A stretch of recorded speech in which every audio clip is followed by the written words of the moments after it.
तो हम लिमिटेशन में चैप्टर 4 देख रहे हैं जो कब्जे द्वारा स्वामित्व का अर्जन बताता है। इसकी MCQ देखेंगे। परिसीमा अधिनियम के किस धारा के तहत सुखाचारों का चिरभोग द्वारा अर्जन का प्रावधान किया गया है? धारा 25 के अंतर्गत चिरभोगाधिकार तथा सुखाधिकार प्राप्त करने के लिए समय सीमा भारतीय परिसीमा अधिनियम की किस धारा में बंधित है? धारा 25 में सुखाचारों का चिरभोग द्वारा अर्जन निर्विघ्न तथा शांतिपूर्वक उपयोग किया जा सकता है।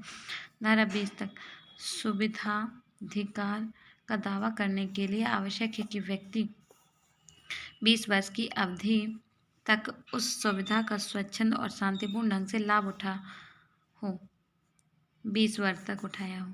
कथन का जहाँ किसी भवन के साथ ही उस तक या उसके लिए पहुँच और प्रकाश या वायु के प्रयोग का सुखाचार के रूप में बिना रुकावट के और 20 वर्ष तक शांतिपूर्वक उपयोग किया गया है, वहाँ ऐसी पहुँच और प्रकाश या वायु के प्रयोग का अधिकार पूर्ण होगा। है भूमि के खुले के लिए प्रकाश या वायु के अबाध मार्ग या अधिकार चिरभोग के द्वारा अर्जित नहीं किया जा सकता। दोनों कथन सही हैं। सरकार की संपत्ति के विरुद्ध सुखाचारों का चिरभोग द्वारा अर्जन निर्विघ्न तथा शांतिपूर्वक उपयोग किया जाएगा 30 वर्ष तक। अधिनियम की धारा 25 के तहत 20 वर्ष का उक्त कालावधियों में से हर एक ऐसी कालावधि मानी जाएगी जिसके अनन्य उस बात के संतत किए जाने के अविवेक पूर्व के कितने वर्ष के भीतर हुआ हो जिसमें यह दावा जिससे ऐसी कालावधि संबंधित प्रतिपादित किया जाता है 2 वर्ष। सुखाचार के अधिकार को परिपूर्ण करने के लिए उक्त अधिकार के उपभोग की न्यूनतम अवधि प्रावधानित है और ऐसे अधिकार का दावा करने हेतु बात प्रस्तुत किए जाने की निम्नलिखित समय सीमा में उक्त अवधि समाप्त होना अनिवार्य है। बात प्रस्तुत किए जाने के 2 वर्ष के अंदर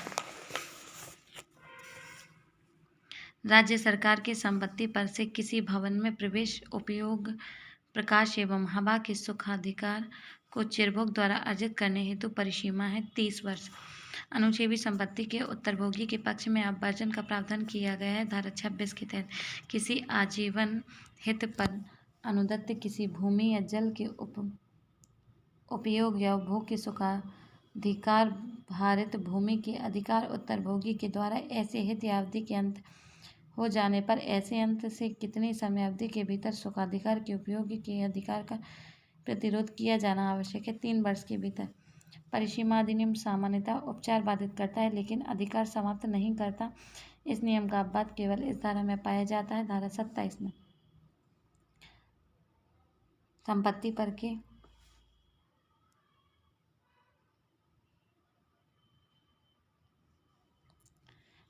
पर के अधिकार का निर्वापित होना प्रावधानित है। धारा 27 के अंतर्गत परिसीमा अधिनियम की धारा 27 केवल ऐसे व्यक्तियों पर लागू होती है जो काबिज न हो। यदि किसी व्यक्ति को किसी संपत्ति पर कब्जा प्राप्त करने का अधिकार है और वह इस अधिनियम द्वारा निर्धारित अवधि के भीतर वाद संतत नहीं करता तो वह अवधि की समाप्ति पर उक्त संपत्ति पर से उसका अधिकार समाप्त हो जाएगा।